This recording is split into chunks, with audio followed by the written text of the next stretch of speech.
tenemos una entrevista sobre desinformación. Conversamos con David Hidalgo, él es director periodístico de Ojo Público, medio que coordina la red de verificación AMA-Yuya. Vamos a conversar precisamente sobre este mal que aqueja en todos los procesos electorales de la región y, por qué no decirlo, del mundo. ¿Cómo está, David? Bienvenido, bienvenido aquí a JN Noticias. Buenas tardes, muchas gracias por la invitación para hablar de este tema tan importante. Bien, por favor, quedan ya pocos días para las elecciones regionales y municipales 2022. ¿Cómo observa la desinformación en nuestro país en el contexto electoral?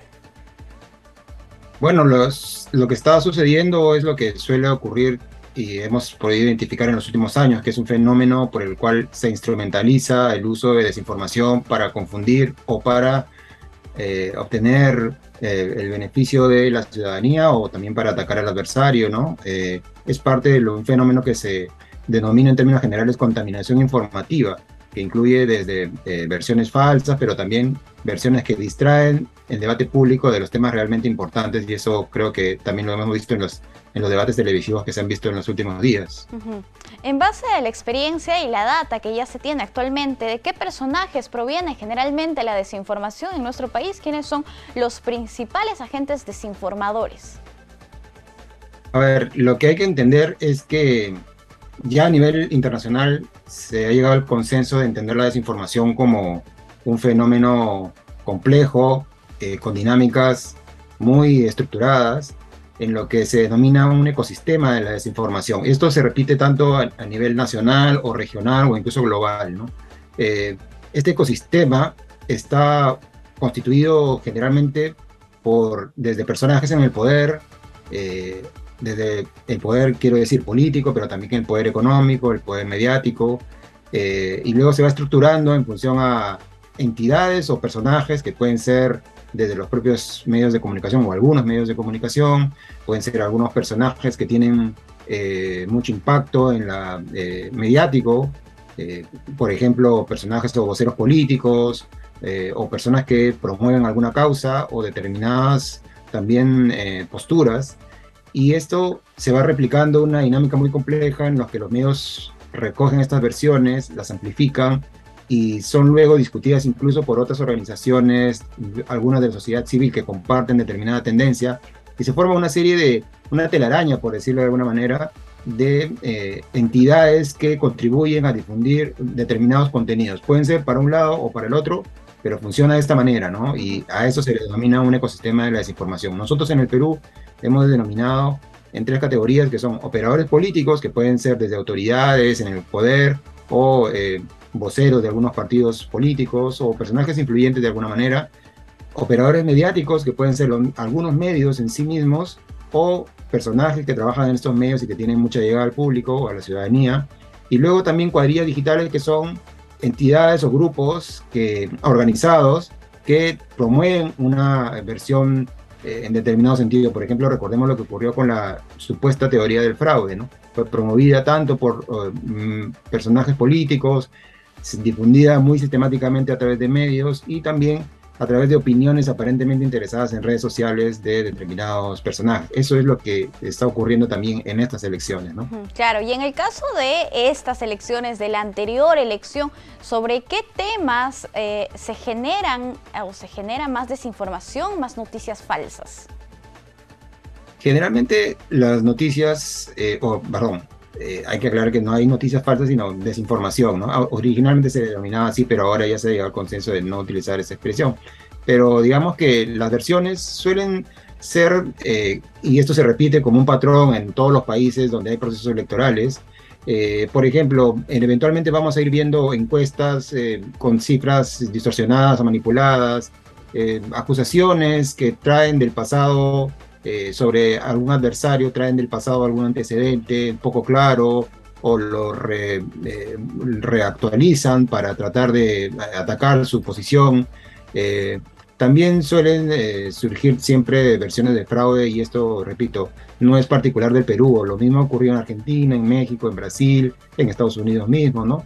Estos son como prototipos o, digamos, tipos específicos, mejor dicho, de desinformación que van surgiendo y que no sería extraño. Ya hemos visto en un debate ayer algunas acusaciones, esas que traen del pasado antecedentes sacados de contexto o que son reales, pero que no tienen que ver con la discusión pública sobre las elecciones y generan lo que decía al inicio de la contaminación informativa. Eso Claro. ocurre en todos los países. Ujú. Y a modo de ejemplo, quizás si podemos destacar una noticia o una desinformación que haya calado en la población, que haya tenido bastante impacto en el contexto de las elecciones, ¿cuál sería? Por ejemplo, recuerdo mucho, una de las que tuvo más impacto fue cuando el entonces candidato presidencial Pedro Castillo dijo que Vladimir Cerrón, el presidente de su partido, no había tenido una sentencia por corrupción, sino que había sido, entre comillas, condenado por la corrupción. Pero si uno revisaba el expediente, por supuesto, está muy específico el tipo de delito por el cual se le sentenció y que es un delito que figura en el Código Penal como parte de los delitos de corrupción de funcionarios. Entonces era una mentira y eso fue muy viral. Esa verificación que hicimos alcanzó mucho impacto. Ujú. Otra, y que es el tipo de desinformaciones que se suelen escuchar en debates, por ejemplo, cuando se habla del presupuesto y se asigna o se dice que determinada gestión no ejecutó tanto presupuesto o que gasta en determinado tipo de cosas. Por ejemplo, el señor López Aliaga también en la anterior elección habló de que había más de 4.000 millones, se gastaba más de 4.000 millones de dólares al año en consultorías y que eso era un desperdicio de dinero. Un tema que ayer sostuvo también, ¿no? Pero en realidad eso no es cierto. En una verificación se determinó que el rubro consultorías incluye una serie de servicios que se hacen al Estado y que muchos son necesarios, que no es el desperdicio de dinero y que además no llega a las cifras de 4.000 millones de dólares al año, que era una cifra Claro, escandalosa o y como importante, ¿no? estos ejemplos, seguro muchos otros que han logrado verificar desde la red Amayuya, de la que vamos a hablar en un momento más, pero antes quisiera consultarle sobre si se puede normar respecto a la desinformación, porque existe una delgada línea que se puede cruzar con la libertad de expresión. ¿Qué es lo que opina usted? Exactamente, mira, existe un documento de la Organización de Estados Americanos elaborado a propósito de las elecciones del 2018 en México, pero que servía de guía para la cobertura de elecciones.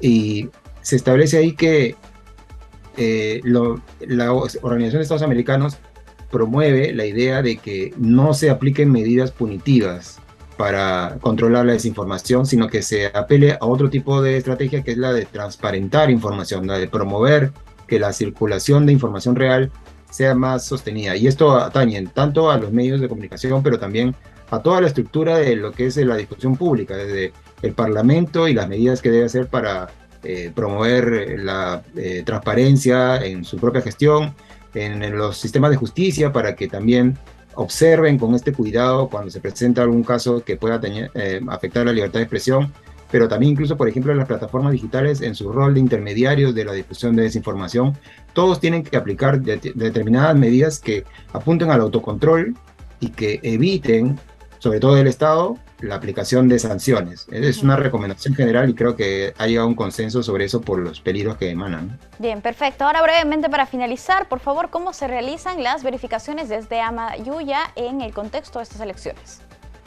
Bueno, Amayuya está conformada por una red de alrededor de 30 medios en todo el Perú y lo que hace es, siguiendo unos estándares internacionales, realiza verificaciones sobre lo que dicen los candidatos y además otros personajes del sector que está participando en las elecciones, y también promueve la práctica de la verificación en los jóvenes e incluso establece un voluntariado para detectar estas versiones y a través de estos procedimientos establecer si son verdaderas o falsas y publicarla de una manera muy amplia en los medios que integran la red para garantizar la mayor difusión. Solamente para que tengas una idea, el conjunto de medios que integra la red tiene un alcance en redes sociales de más de 4 millones de personas que tienen una replicación mucho mayor, por supuesto, ¿no? Qué Eso es un poco... importante, efectivamente, importante para luchar contra la desinformación desde las instituciones, el periodismo y también la sociedad civil. Muchas gracias, señor Hidalgo, por acompañarnos. Hasta una próxima oportunidad. Gracias. Nosotros vamos a hacer una pausa. Volvemos.